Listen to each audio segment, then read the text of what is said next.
Bonjour à tous, donc nous allons aborder la cinquième vidéo de polonais et aujourd'hui on va parler de géographie.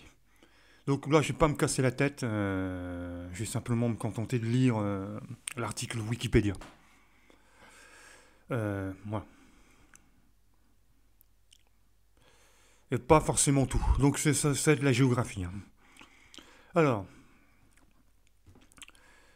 la Pologne en fait est un pays qui se trouve en Europe centrale, à l'est de l'Allemagne.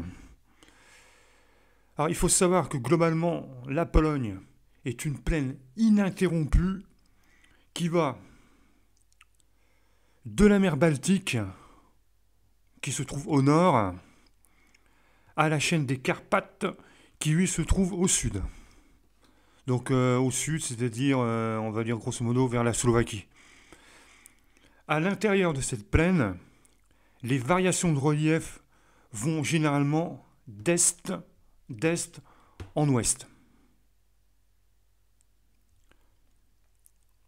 La côte baltique manque de ports naturels, à l'exception de la région de Gdansk, Gdynia et Szczecin, qui se trouve dans l'extrême nord-ouest. On va faire une carte de la Pologne, donc à peu près par là. Hein. Voilà. La région du nord-est, qui est appelée la région des lacs de Mazurie, en polonais Polezieje Mazurskie, est peu peuplée et dépourvue de ressources agricoles et industrielles. Donc par ici, il n'y a pas grand monde. Dans le sud et l'ouest de la région des lacs, une vaste région de plaine s'étend des Sudètes au niveau des frontières tchèques et slovaques au sud-ouest, jusqu'aux Carpates au niveau des frontières slovaques, par ici à peu près, et ukrainiennes vers le sud-est.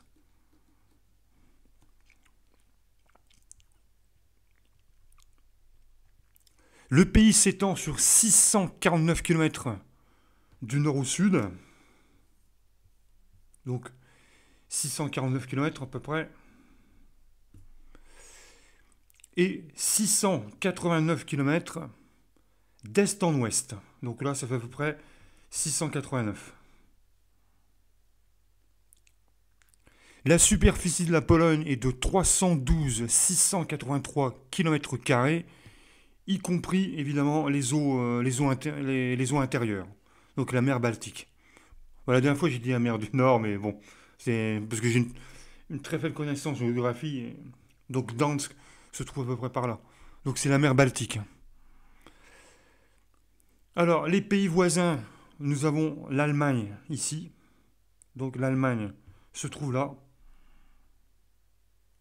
La République tchèque, on va dire, c'est ici. Euh, Sud-ouest. Donc République tchèque.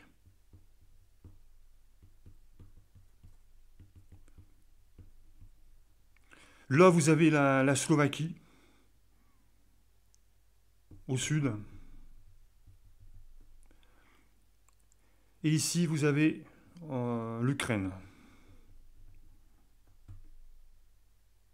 La Biélorussie, donc l'Ukraine, sud-est de la Pologne. Alors moi, quand j'étais à Cracovie, j'étais ici. Voilà, juste en face de la Slovaquie. Donc ici, vous avez à peu près la Biélorussie. Donc les Biélorusses se trouvent ici. Donc on va dire à l'est.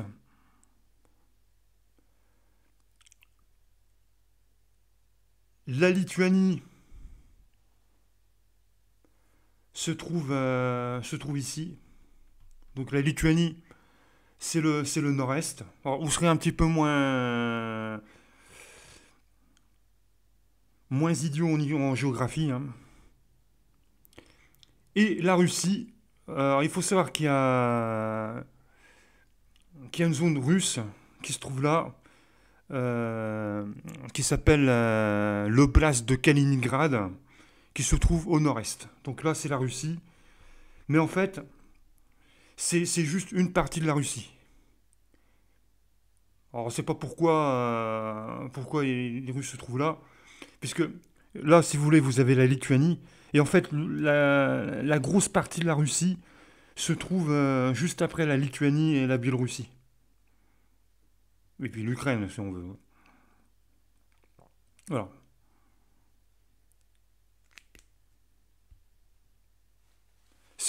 En fait ici, c'est une partie séparée.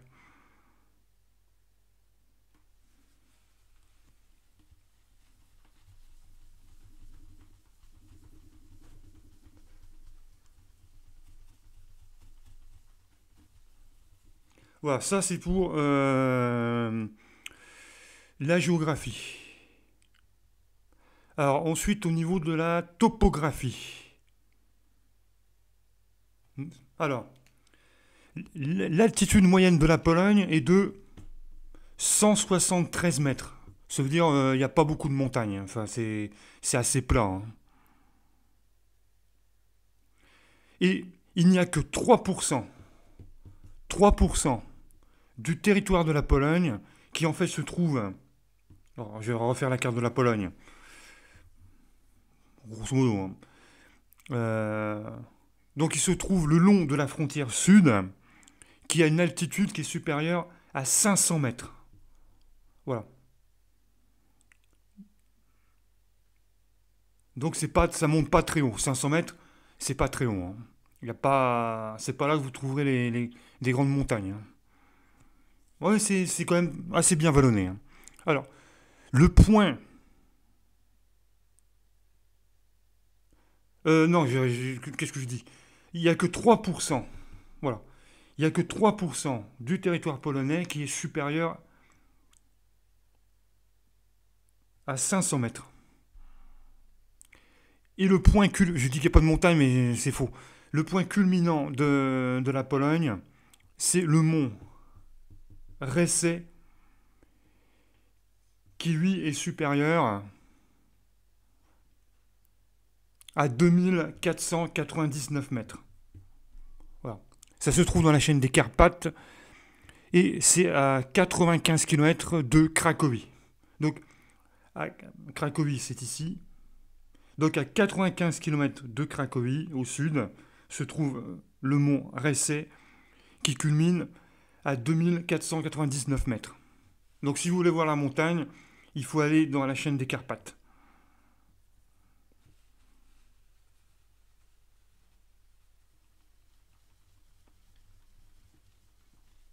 Alors, on va refaire la carte de la Pologne. Le long de la baie de Gdansk, bon, à peu près par là, une zone d'environ 60 km, 60 km carrés, hein, 60 km carrés, est située sous le niveau de la mer. Alors, il faut savoir que la Pologne est traditionnellement divisée en 5 zones topographiques du nord au sud. La plus importante, qu'on appelle la plaine centrale, est étroite à l'ouest, puis s'étend vers le nord et le sud en direction de l'est. Le long de la frontière est, à peu près par là, cette zone s'étend de l'extrémité nord-est à environ 200 km de la frontière sud. Le terrain dans la plaine centrale est assez plat, d'anciens lacs glaciers ont été comblés par des sédiments. La région est découpée par plusieurs grands cours d'eau, notamment l'Oder, qui définit les basses terres de Silésie dans le sud-ouest, et la Vistule, qui définit les zones de plaine du centre-est de la Pologne. Voilà, c'est un petit peu chiant, je sais, mais bon. Le sud des plaines constitue la partie la plus basse de la Pologne, une ceinture dont la largeur varie de 90 à 200 km, reliant le pied des Sudètes et des Carpates, à peu près par là, aux chaînes montagneuses du sud du pays. La topographie de cette région est divisée de façon transversale en zones de différentes altitudes, ce qui reflète sa structure géologique. Dans la partie ouest, Le soulèvement de Silésie-Cracovie contient de riches gisements de charbon. Donc par là, à peu près, du côté de Cracovie, on trouve du charbon. Alors, au nord de la plaine centrale, la région des lacs comprend les dernières forêts primitives d'Europe. Sur une carte, je ne sais pas trop. Alors, l'action des glaciers dans cette région a formé des lacs et des collines peu élevées sur toute la plaine adjacente avec la Lituanie et la mer Baltique. De petits lacs parsèment la totalité de la moitié nord du pays. Ces formations glaciaires qui caractérisent cette région s'étendent jusqu'à 200 km à l'ouest, à l'intérieur de la Pologne. De larges vallées fluviales divisent la région des lacs en trois parties. Dans le nord-ouest, la Poméranie est située au sud de la mer Baltique et la région côtière au nord des rivières Warth et Netz. La Masurie occupe le reste du nord de la Pologne et est caractérisée par une chaîne de grands lacs.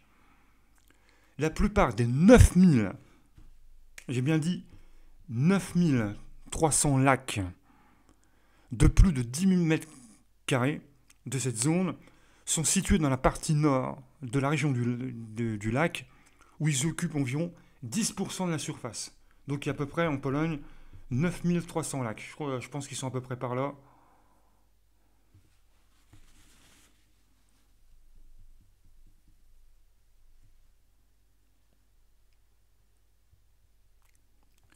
Les plaines côtières de la Baltique sont une région de faible altitude, formée de sédiments déposés par la mer. La côte a été façonnée par l'action de la montée des eaux après le rétrécissement de la calotte glaciaire scandinave. Deux grandes baies naturelles se trouvent sur la côte. La baie de Poméranie, sur la frontière allemande, ici par là, et la baie de Gdansk, qui se trouve, lui, à l'est, à peu près par là. L'Oder se jette dans la première, l'Oder, et l'embouchure de la Vistule forme un vaste delta dans la région de Gdansk, à peu près par là. De vastes blancs de sable et de grandes dunes de sable forment des lagunes côtières et des lacs le long de la majeure partie de la côte. Là aussi, vous trouvez également des lacs. Alors l'hydrographie, ça je ne vais pas en parler parce ça va être dans le...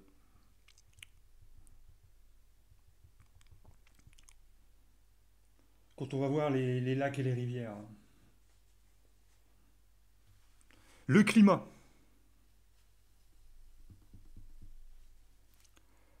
Alors les configurations du climat à long et court terme en Pologne sont rendues instables à cause de différentes collisions de masses d'air au-dessus de la surface du pays. Alors là peut-être que quelqu'un qui fait de la météo va mieux expliquer que moi.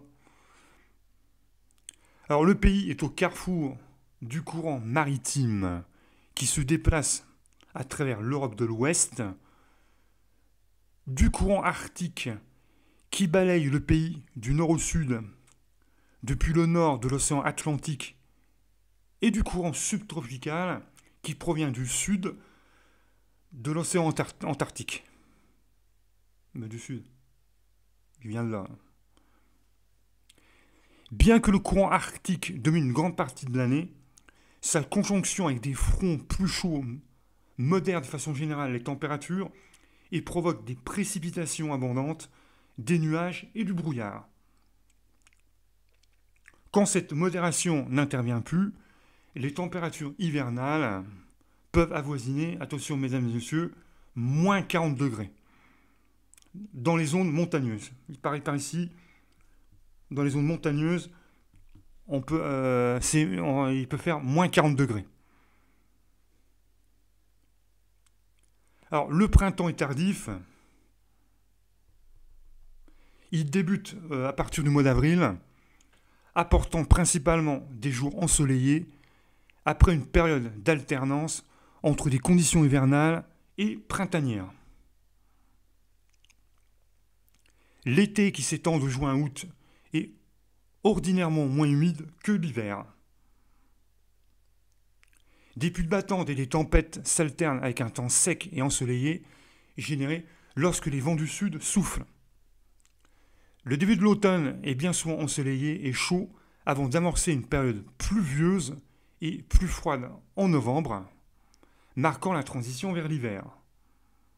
L'hiver, qui peut durer de 1 à 3 mois, amène fréquemment des tempêtes de neige, sans augmenter particulièrement, cependant, la pluviométrie totale. Il pleut surtout au mois de novembre. Alors, l'échelle des normales saisonnières oscille entre 6 degrés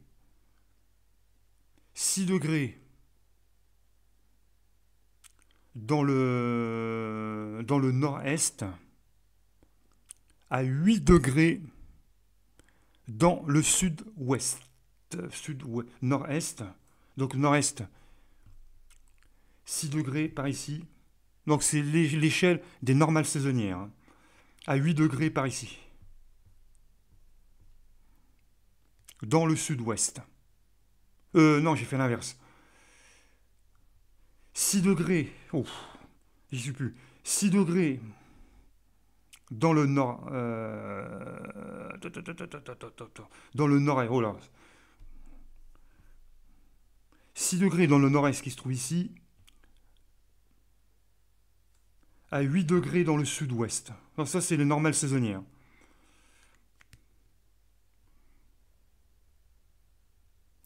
Mais les températures locales dans les différentes régions varient considérablement en fonction de la saison.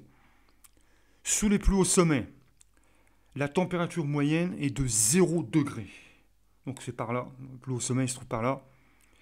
La côte baltique, tempérée par des vents d'ouest, présente des températures plus froides en été et plus chaudes en hiver que dans le reste du pays. D'autres températures extrêmes sont enregistrées dans le sud-est, le long de la bordure avec l'Ukraine, où les grandes différences de température sont relevées avec une moyenne de 4,5 degrés en dessous de celle enregistrée dans l'ouest. La saison de l'ensemencement dure environ 40 jours de plus dans le sud-ouest que dans le sud-ouest que dans le nord-est où le printemps est plus tardif. J'ai un peu de mal avec l'est-ouest. Alors, les précipitations annuelles pour l'ensemble du pays sont d'environ 600 mm. Mais dans les zones montagneuses isolées, ce chiffre monte jusqu'à plus de 1300 mm par an. Dans les zones montagneuses, c'est 1300. Le total est légèrement plus élevé dans les zones de relief du sud que dans les zones de plaine centrale. Quelques zones plus arides, situées notamment entre le long de la rivière Vistule et du côté de Varsovie, par là, par ici à peu près, la mer Baltique et le Grand Nord-Ouest ont un taux annuel de moins de 500 mm. Donc les zones que je viens de désigner. En hiver, à peu près la moitié des précipitations annuelles tombent sous forme de neige sur les plateaux et dans les zones montagneuses. Et en moyenne, le taux de précipitation en été est 2 fois plus important qu'en hiver, fournissant un apport sûr en eau pour les collectes.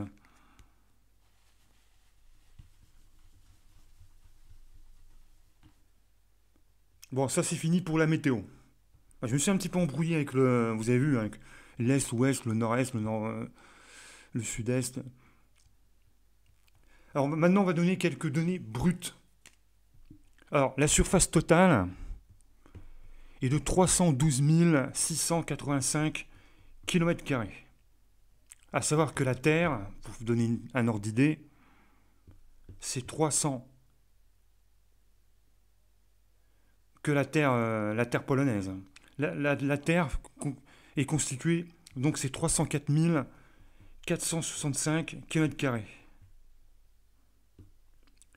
Et au niveau des eaux, ça représente 8220 km². Donc c'est la mer Baltique.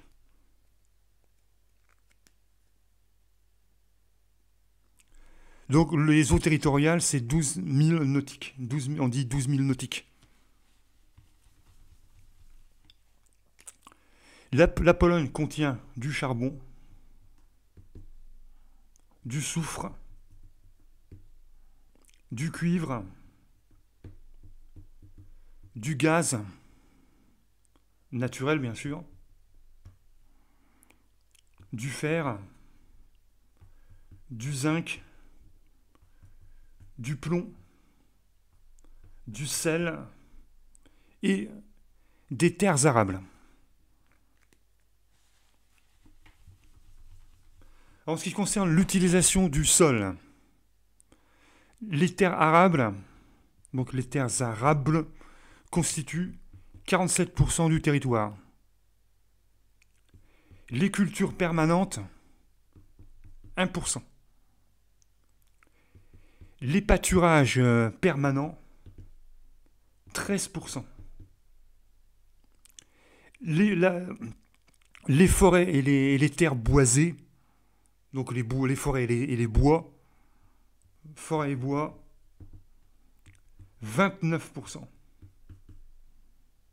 Autres, 10%.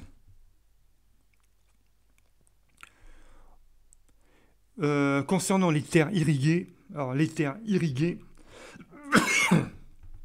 c'est à peu près 1000 km².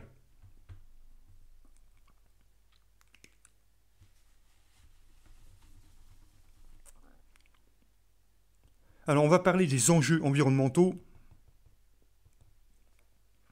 Alors comme il pleut assez régulièrement, évidemment le risque environnemental, ce sont les inondations. Il peut occasionnellement arriver qu'il y a des inondations.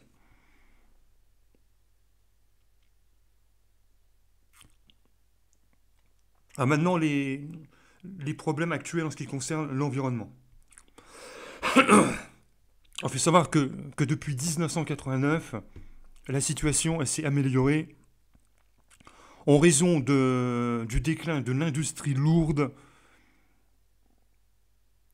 et en raison de l'augmentation des préoccupations environnementales par les gouvernements post-communistes.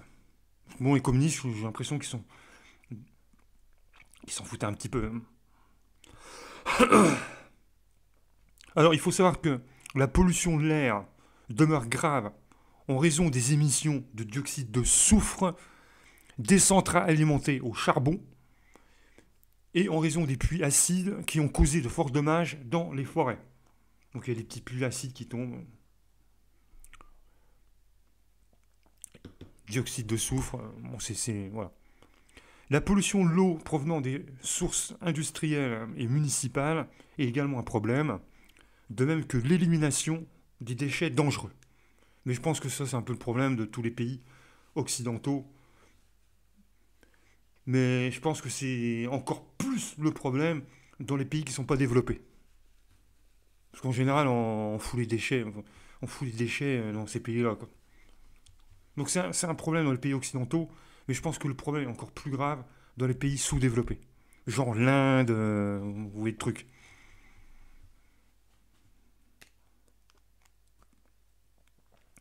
Alors, on va parler des accords internationaux.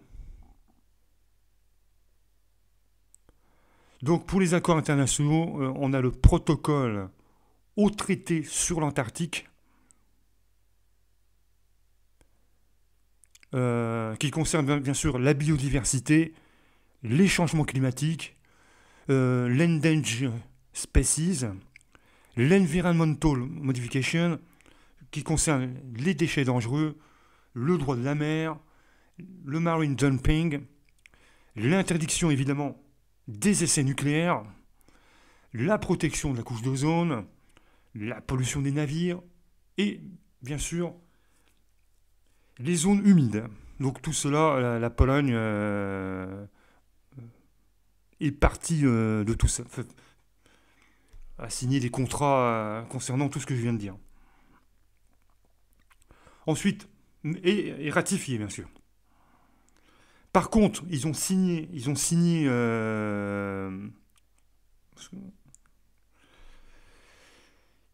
mais n'ont pas ratifié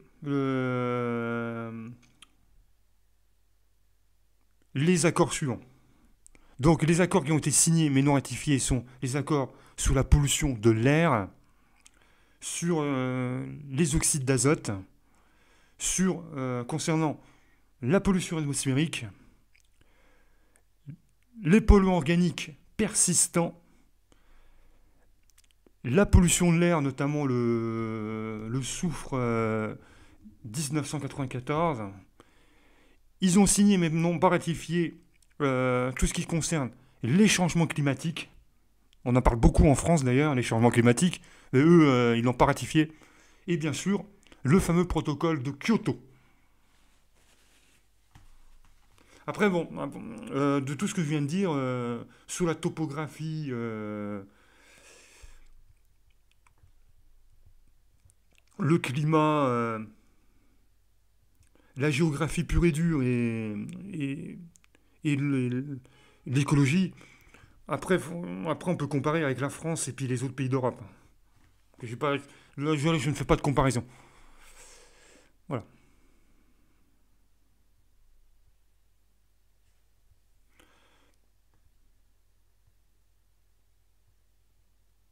Donc, bah, c'est terminé. La vidéo est terminée. Et la prochaine fois, on verra. Alors, la prochaine fois, on parlera de faune et de flore on parlera de flore et de faune. De faune et de flore. Voilà.